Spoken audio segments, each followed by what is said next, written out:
In the last few years, hurricanes devastated South Louisiana.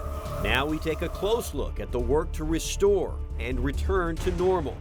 This is the road to recovery, Louisiana's journey to rebuild. Now your host, Shannon Heckt. Welcome to the road to recovery, Louisiana's journey to rebuild. I'm Shannon Heckt. Over the last 2 years, Louisiana has been hit by two of the strongest hurricanes in the state's history. From Laura and Delta striking Cameron Parish just weeks apart in 2020 to Hurricane Ida bringing devastation to the Bayou parishes just a year later. Over the next half hour, I'll take you from here in Lake Charles to southeast Louisiana to hear the triumphs, but also the ongoing struggle of recovery. Let's start with Hurricane Laura. And this could go down as one of the strongest hurricanes to ever hit the United States, and I am not exaggerating about that. And you can see the beast of Laura. I mean, this is an enormous hurricane. Hurricane Laura grew from a Category 1 to a Category 4 storm in the span of just 2 days. Residents in this area, if you have loved ones in this area, you may want to let them know they want to strap it on tight. When it made landfall on August 27th, it had a peak intensity of 150 mile-per-hour winds. Things are becoming more and more intense. The eye of the storm passed right over Lake Charles. The National Weather Service estimates 17 feet of water flowed through Creole. The storm surge inundated about all of Cameron Parish. The water stretches as far as the eye can see. The wind damaged hundreds of thousands of buildings. Estimates for damage in the state are around $17 billion for the storm. Laura knocked out power for 400,000 people. Just 6 weeks later, Hurricane Delta hit, bringing a new wave of damage.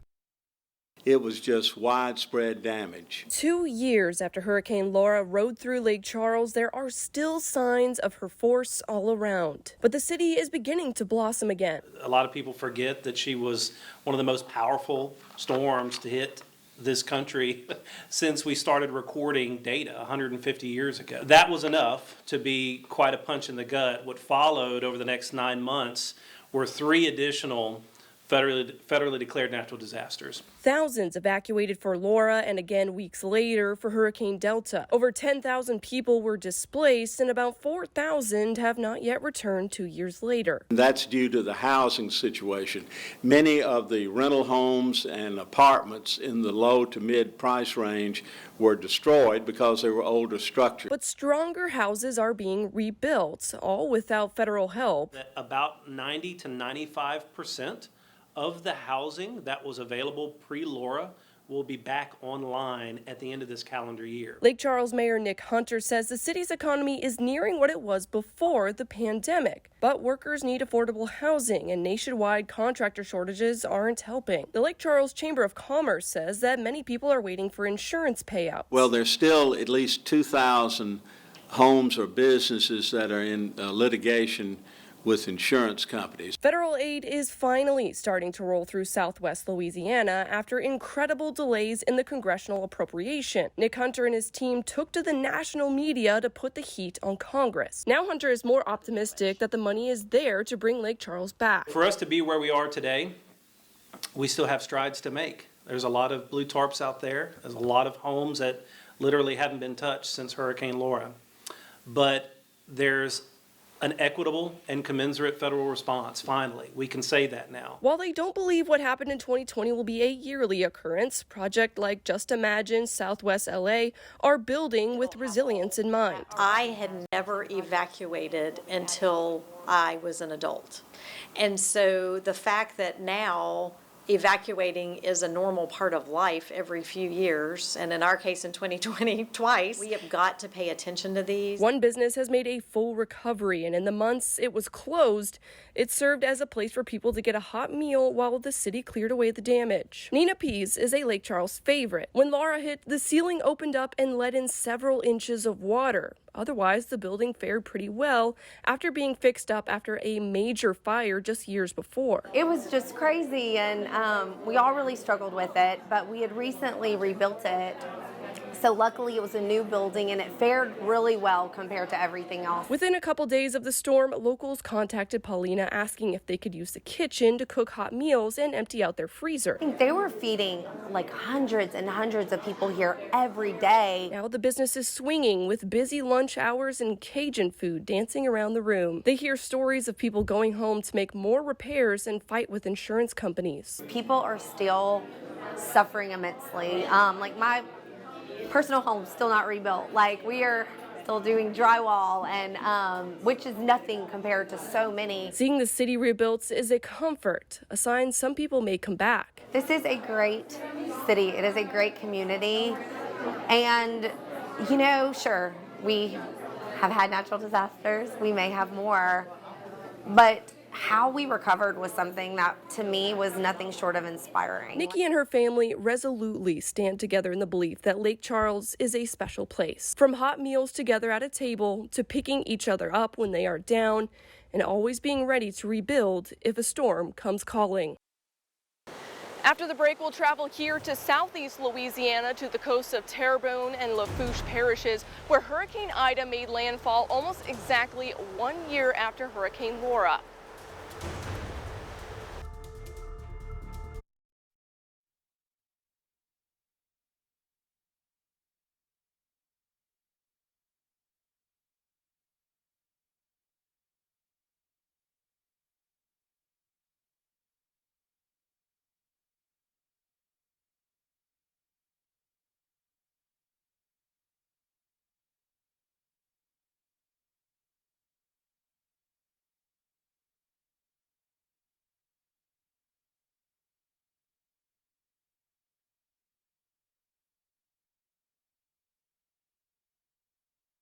We now return to the road to recovery, Louisiana's journey to rebuild.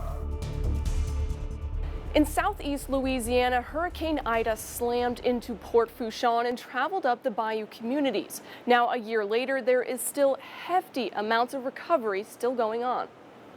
In August of 2021, Hurricane Ida sped through the Gulf to tie Hurricane Laura as one of the strongest hurricanes to hit the state. Whoa! Once over the Gulf of Mexico, Hurricane Ida burst with energy. The day before landfall, it was just a Category 2, and less than 24 hours later, when it made landfall, it had exploded into a strong Category 4 storm. That roof is coming. Holy! Ida made landfall just before noon on August 29th at Port Fourchon with sustained winds of 150 miles per hour. Hundreds of thousands were without power for days and even weeks after the storm, and gas stations ran dry south of I-10, causing the federal government to release some of the Strategic Petroleum Reserve to help. A total of 26 people died as a result of the storm.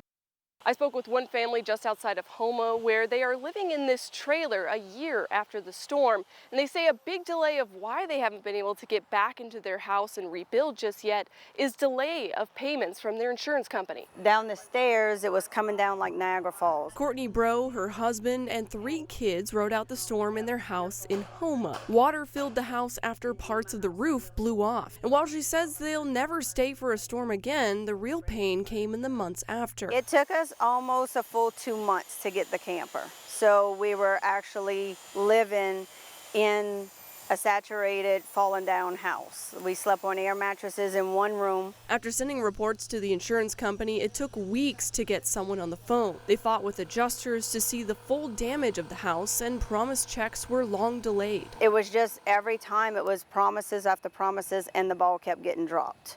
You know, it was the desk adjuster would quit, or they were overwhelmed, or whatever the case may be. After involving an attorney, the money started to roll in for repairs, but getting the money from the mortgage company came with more weeks of waiting. Like, we just recently settled out, like probably about a month ago.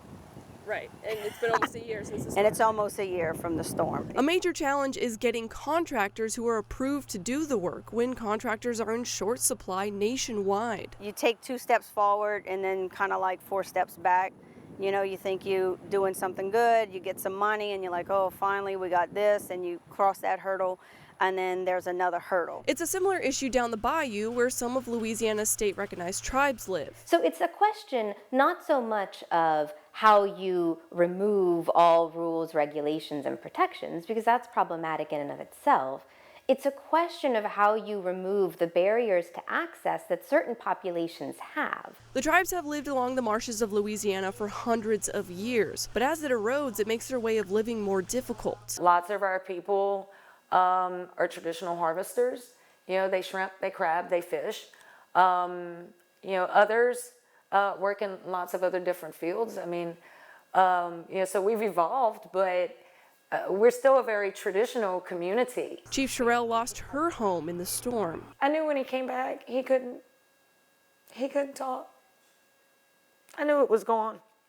Her neighbors, also elders in the tribe, picked up and left, selling their damaged property to her family to get a roof over her kids' heads. That move disqualified her from a lot of the financial assistance programs. Farther south, many of the Pointe-au-Chien tribal members don't have insurance because the cost is just too much. Some homes show signs of repairs while others struggle to get started. The beginning went, you know, pretty well. We were getting donations, we were getting volunteers for cleanup. Once that was done, it's been very difficult to rebuild. Like I myself, I have not started rebuilding.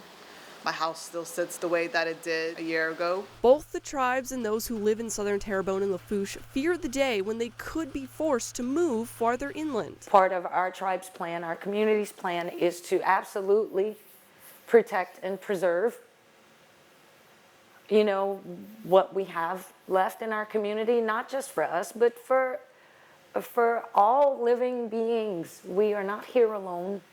They continue to communicate with the state on the unique needs of the people in the bayou communities and push for resiliency centers, insurance reform, and any other measures that can speed up recovery and limit future devastation.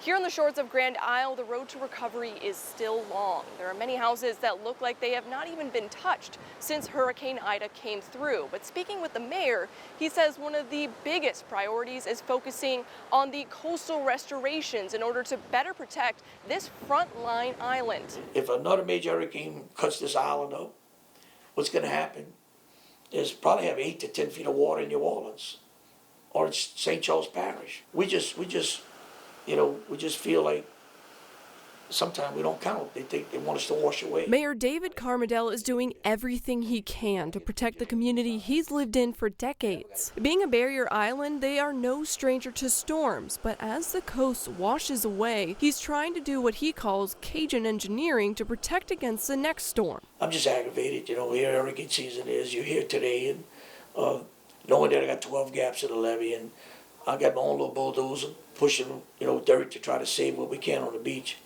But it shouldn't take that long with the federal government. There have been major projects to improve other barrier islands across the coast, the Trinity East Islands, Spanish Pass, and the Terrebonne Basin Islands, funded through the Deepwater Horizon oil spill payout. They're the line between the Gulf of Mexico and our coastal bays, so they're important in that way, kind of from an ecological perspective, separating kind of sort of the Deepwater Gulf of Mexico with our more shallow bays and our estuaries that are more inland. For those who live on Grand Isle, it's not just the coastal protection that makes the island important. To them, the island is magical. You wake up in the morning, you're looking at a Gulf breeze. You know, my granddaughter was this morning on the porch looking at the Gulf and saying, "Papi, this is quiet, it's nice." And then she sees the dolphins right there in the water. With each powerful storm, insurance rates skyrocket for coastal communities. Some don't want to return after Ida. Others are considering packing it up for good and moving inland. Can't afford the insurance for the town hall, the city hall. So I want to keep that money to keep my budget just alive, to keep a steady check for my employees. And the hell with the insurance. And I got to do it right, and I don't mean that ugly. It's just that it went quadruple on us. The island is faced with a lot of the issues the bayou communities are facing. Delayed insurance payouts, contractors not wanting to make the trip south, and costs being too much to even begin work. Mayor Carmadel says that he will keep fighting to rebuild and believes more can be done to prevent such catastrophic damage. I was raised to give you the last dollar at your wallet to help somebody. That's what I did. I do that every day.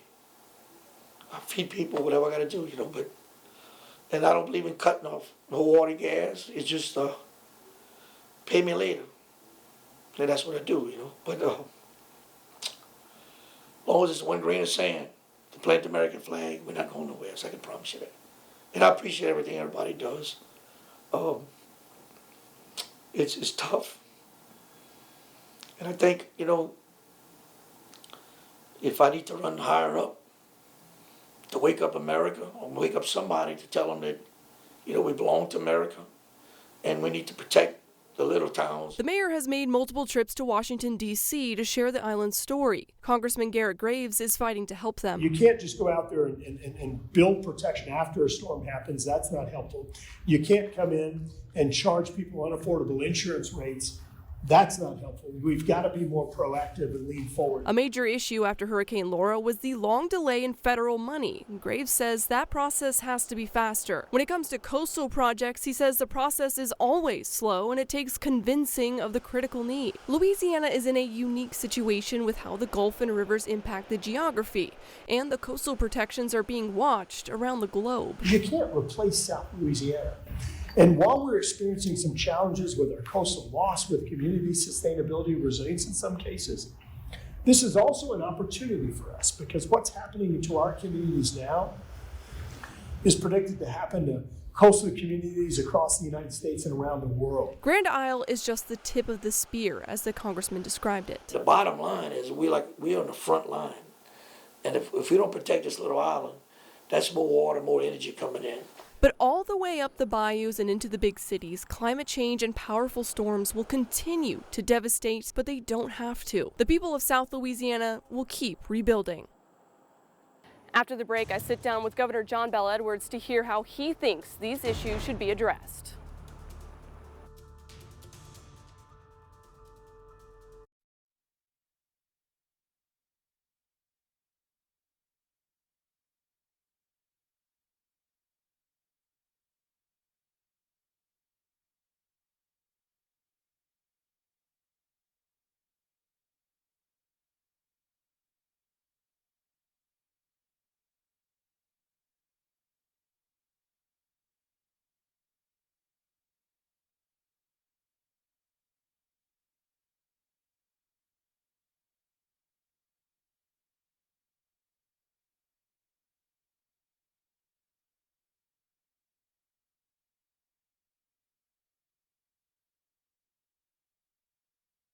We now return to the road to recovery, Louisiana's journey to rebuild. Welcome back. We've heard from people who are on the front lines trying to recover from these storms and doing everything they can to get back on their feet. And now we're going to hear from the top office in the state about what else can be done to help them. Louisiana has been through so much with all these natural disasters over the last 2 years. I want to first look at Southwest Louisiana. Lake Charles has had some incredible recovery after Laura, but there's still a lot of population loss evident, especially in our schools. So what's really kind of being done to bring people back to that area to help flourish their economy? Well, first of all, that was an understatement. We have had 5 hurricanes in the last 2 seasons, all during the pandemic. With Southwest Louisiana being battered back-to-back by Laura and Delta in 2020, it has had a tremendous impact on that area. And you mentioned population loss. We knew that would happen immediately because people evacuate and then they go back. But because of COVID and so forth, we really don't know exactly what those numbers are. But what we are doing is we are trying to rebuild Southwest Louisiana, Southeast Louisiana after the storms as best we can to make it more resilient. Adding to mitigation efforts to reduce the likelihood of flooding. We're doing what we can to rebuild that community as quickly as possible. It's taken way too long. Congress didn't appropriate the money until the end of 2021 for 2020 storms. And look, these are good, resilient people. They are determined to stay in Louisiana, to stay along the coast. We have to do our share. Both Southwest and Southeast Louisiana have had issues with policyholders not exactly feeling that they're being treated well by their insurance companies. There was a lot of legislation brought up this year to deal with that. How do we kind of combat the issue of people maybe not feeling they're getting the full payout that they need, but also still, keeping our insurance companies here in Louisiana? I was very disappointed that the legislature didn't pass more bills that were designed to make sure that homeowners, these people who are paying these premiums every single month for years, get the value of what they're paying for. And quite frankly, too many of them didn't do it. They delayed for too long. They put too many adjusters on the case. They minimized, they delayed, you name it. And so we want insurance companies to be in Louisiana. It's critically important. But it's important because they offer a insurance and that is designed to meet certain needs that are being paid for. And if you ask them then after a disaster to do what they're contractually obligated to do, and they say, well, if you do that, we may not be able to stay, then that doesn't work either. So what we have to do, I think, as a state is a better job, is making sure that insurance companies, when they're in the marketplace in Louisiana, that we know that they are properly capitalized, that we know that they are securing reinsurance to the degree necessary. And along the same lines, Louisiana is one of the states that benefits the most from FEMA and its aid after disasters. How do we kind of keep this good relationship with FEMA, but also maybe kind of push them and say, hey, our people are hurting, how do we speed this up? Right. We have a very extensive history of working with FEMA and with HUD, the federal government. After Hurricane Ida, we were able to get FEMA to approve for the first time ever in the history of that agency to allow Louisiana to, as a state, to run a non-congregant sheltering program that I think today has right at 6,000 families, concurrently with an effort that was run by FEMA that has only 3,000. But I mean, together, there's between 9,000 and 10,000 families over time that have benefited from that.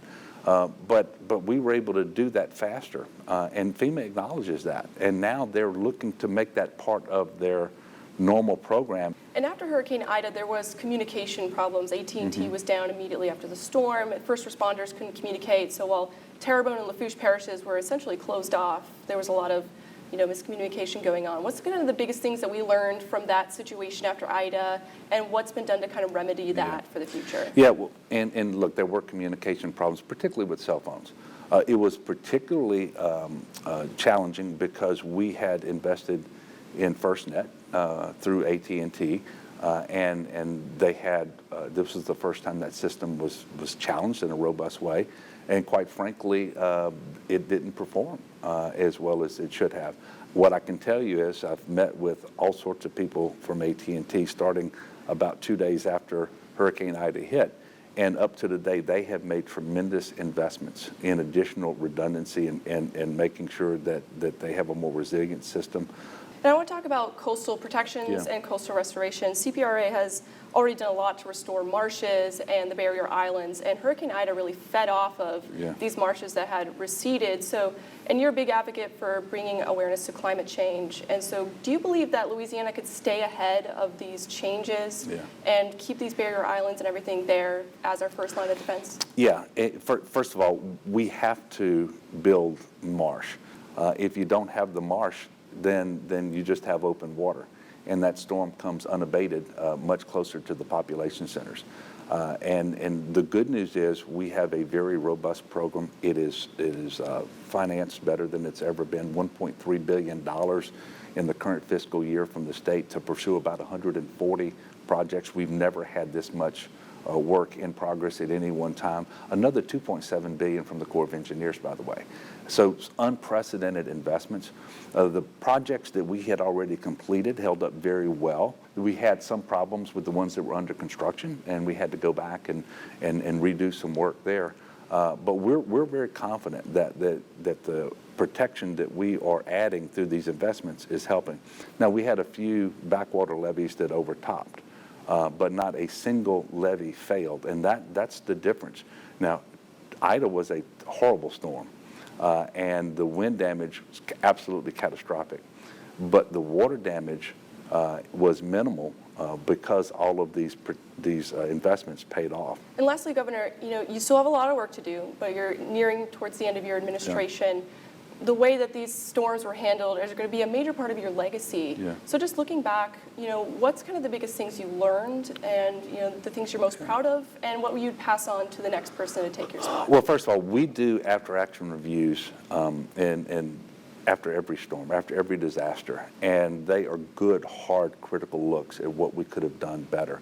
The communication, the preparation is always going to be key, and making sure that you are as responsive as you can be. And quite frankly, it is very difficult to be as fast as people want you to be when you're responding to help them in disasters.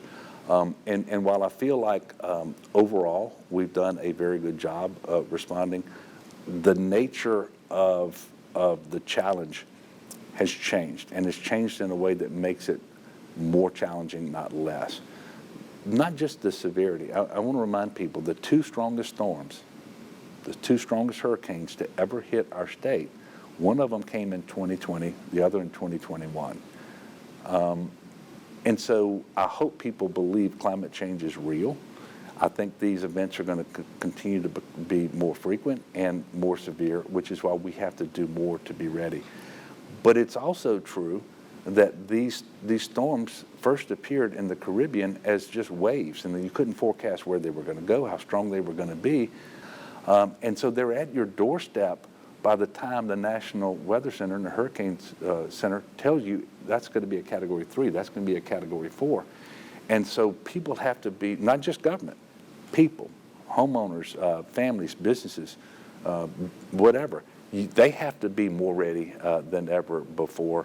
Certainly we do, and that collaboration with the federal government and pre-positioning, I think, is going to be critically important.